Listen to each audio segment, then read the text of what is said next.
आज हम खड़े हैं मेरठ के कुराली गांव में, जहां पर एक मेरे पीछे आप देख रहे होंगे कि राजपूत सम्राट पृथ्वीराज मेहिर भोज का बोर्ड लगाया गया है, जिसका आज इनॉग्रेशन हुआ है।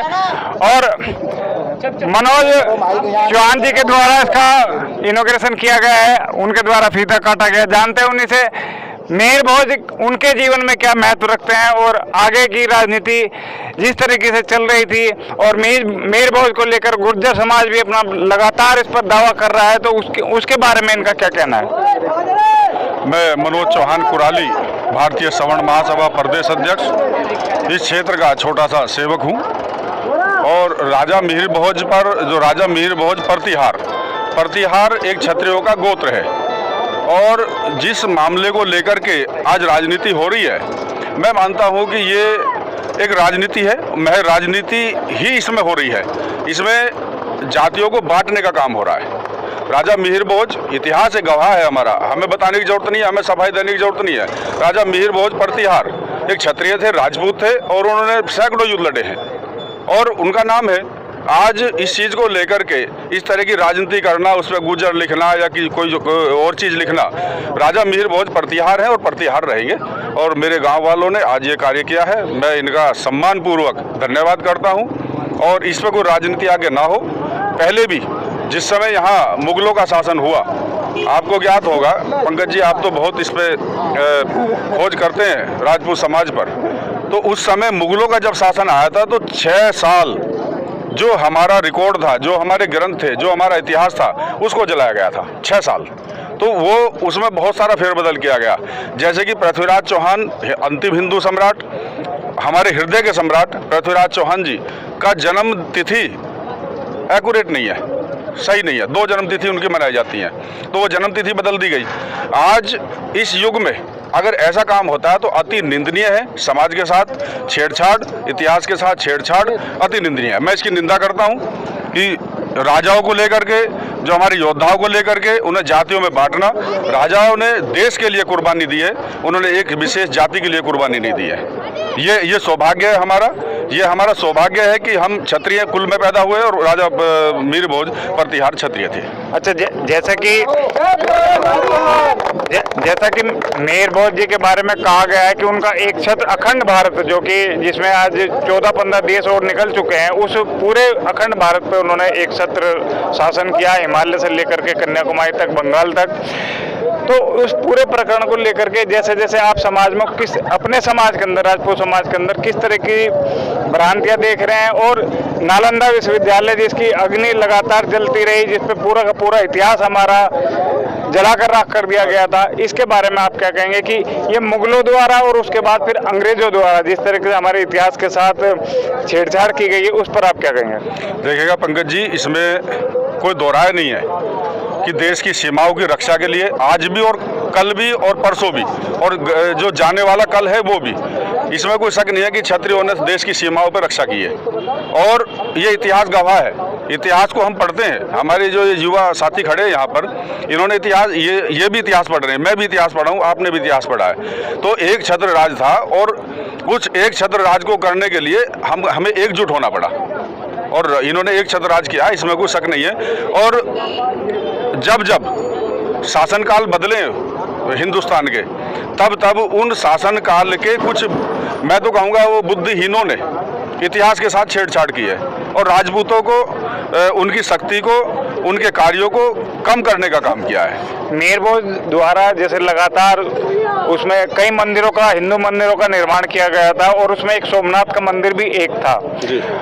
सोमनाथ के मंदिर को आप सभी जानते हैं किस तरह से तोड़ा गया था, 17 बार लूटा गया था, और ये सारा का सारा मुगलों के टाइम पे चला है। आज आप अपने समाज को बढ़ाने के लिए किस तरह, उस वक्त जैसे नहीं रोक पाए थे हम उसके आक्रमण को, 17 बार आक्रमण लगातार किया, लूटपाट करके ले गए, सोने की चिड़िया जैसे हमारा देश कहा जाता था। आज आप किस स्थिति में देखते हैं अपने देश को और अपने इस पूरे भारत को और भारत की राजनीति को? देखिएगा, हमारा हिंदुस्तान सोने की चिड़िया थी और है और रहेगी। इसमें यहाँ बहुत बहुत बड़े बड़े लुटेरे आए हैं और उनका सामना राजाओं ने किया है और लड़ाई लड़ी है। और न जाने कितना सोना, कितनी चांदी, कितना यहाँ से कितने धन लेकर के वो लूट करके ले गए, लेकिन आज भी हिंदुस्तान महान है और महान रहेगा। इससे हम पे कोई फर्क नहीं पड़ने वाला। आज हमारा समाज जागरूक है और जागरूकता के साथ हमारे युवा साथी समाज में काम कर रहे हैं। एडवोकेट होने के नाते मैं आपसे एक सवाल और जानना चाहता हूं। जैसे अभी मेयर भोज को लेकर के गुज्जर समाज ने भी कोर्ट का दरवाजा खटखटाया और राजपूत समाज ने भी। आपको क्या लगता है कि इसको न्यायालय में जाकर के क्या इतिहास हमारे साथ क्या आएगा, और एज ए एडवोकेट आप इस पर क्या सजेशन देंगे? देखिएगा, न्यायालय में जाने की जरूरत नहीं है। इतिहास में साक्ष्य प्रस्तुत हैं और आप ग्रंथ उठा लीजिए, किताबें उठा लीजिए और जो हमारे गोत्र हैं उन गोत्रों से मिलान कर लीजिए। हालांकि मैं एक चीज़ और बताना चाहूँगा आपको कि शुरू में सब क्षत्रिय थे।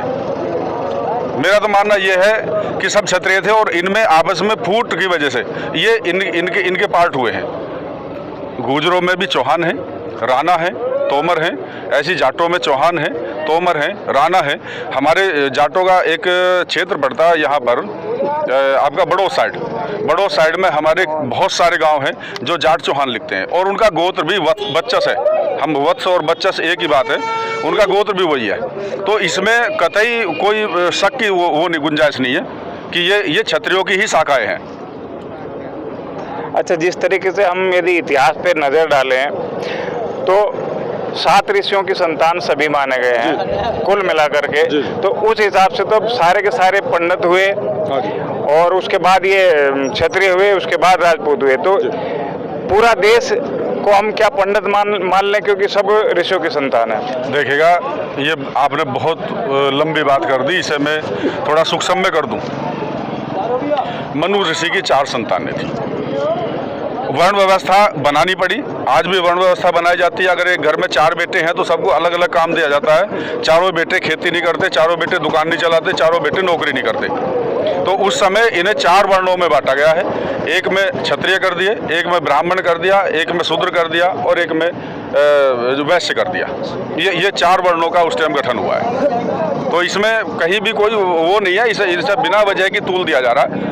और मैं तो आज की सरकार से कहूँगा कि आपका कहना है कि इसका राजनीतिकरण करके जानबूझ करके वोट बैंक की राजनीति की जा रही है? बिल्कुल बिल्कुल बिल्कुल, ये एक वोट बैंक की राजनीति है। इससे ये काम नहीं चलने वाला। तो क्या आज की सरकार जानबूझ करके हिंदुओं को तोड़ने का काम कर रही है? देखो, इससे तो यही साबित हुआ जब योगी जी ने वहाँ मूर्ति का अनावरण किया और टोटल क्षत्रिय समाज एकजुट होकर के वहाँ धरने प्रदर्शन पे, और हर जिले में हम भी गए थे, टोल प्लाजा पे हमने भी वहाँ किया। हमारी एक शाखा जो है मेरठ कमिश्नरी पे थी, जगह जगह उनका वो हो रहा था, वहाँ हो रहा था उधर मुजफ्फरनगर में, सहारनपुर में। तो उस समय माननीय योगी जी ने उसका मूर्ति का अनावरण किया और वहाँ पर गुजर शब्द हटा दिया गया। लेकिन बाद में उनके ही एक सांसद ने और विधायकों ने मिल करके उस पर गुजर लिखवा दिया। तो इससे क्या होगा? इससे आपस में विवाद बढ़ेगा, हिंदू हिंदू लड़ेगा।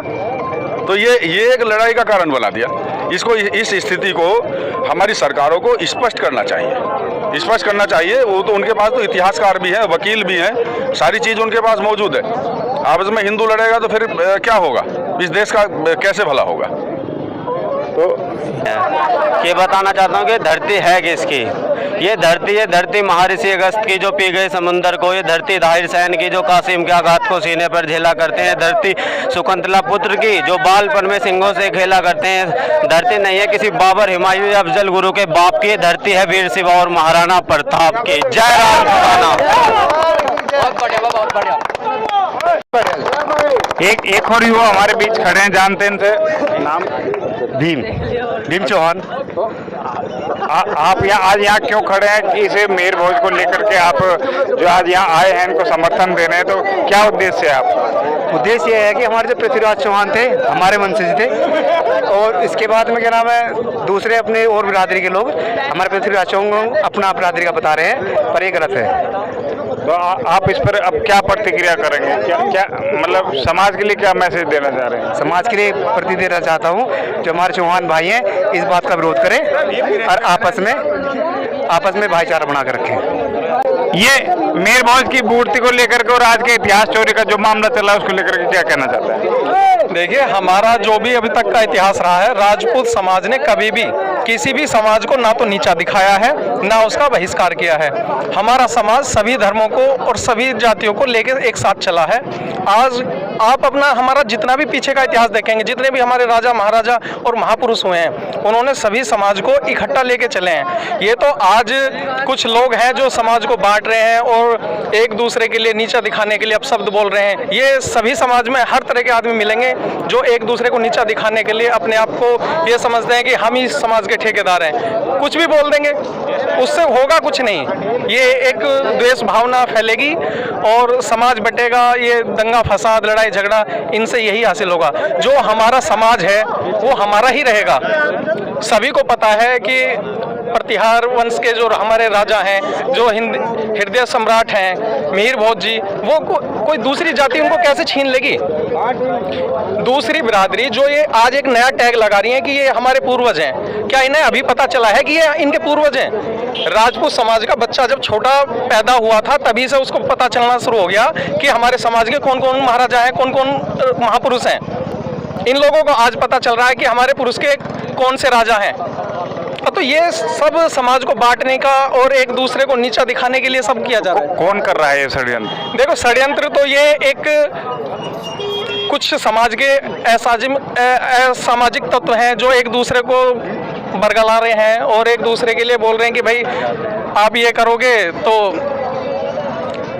लड़ाई झगड़ा, सरकार की बदनामी, एक दूसरे से मनमुटाव, ये द्वेष फैलेगा। आपको लग रहा है कि सरकार को गिराने के लिए ये सारे षड्यंत्र किए जा रहे हैं? ये सब एक वोट बैंक को खत्म करने की राजनीति चली जा रही है। इससे यही है कि भाई दो समाज एक दूसरे के खिलाफ हो जाएंगे, द्वेष भावना फैलेगी, एक वोट बैंक खत्म होगा कुछ नहीं। तो सरकार गिरने से आपको क्या लगता है कि क्या बदलाव आएंगे समाज में यदि सरकार गिरती है तो? हमारे जीवन काल का ये स्वर्णिम समय चल रहा है। इससे बढ़िया समय हमने आज तक अपने जीवन काल में नहीं देखा। जितनी भी सरकारें आई हैं, जितना भी अब तक नेताओं ने राज किया है इस देश में, हमेशा एक दूसरे को नीचा दिखाया, लूटा खसोटा, यही काम हुआ है। अब ये सरकार सुशासन कर रही है तो वो भी उनको नहीं पच पा रहा, वो भी एक दूसरे की टांग खींच रहे हैं। सरकार को गिराने के नए नए षड्यंत्र करे जा रहे हैं। अब गुज्जर समाज और राजपूत समाज एक दूसरे के आमने सामने खड़ा होगा, एक दूसरे को अपशब्द बोलेगा, उससे क्या हासिल होगा? कुछ भी नहीं। ये थे गांव कुराली के युवा जिनका साफ कहना है कि मिहिर भोज उनके सम्राट थे, उनके पूर्वज थे और उसे किसी भी हालत में छीनने नहीं देंगे। चाहे कितनी भी राजनीति हो, राजनीतिक सौहार्द भी बनाए रखेंगे, लेकिन उनके पूर्वज उनके ही रहेंगे। आज की खबर में इतना ही। कल फिर किसी और मुद्दे पर मिलेंगे, तब तक बने रहिए हमारे साथ, देखते रहिए दिव्य प्रभात।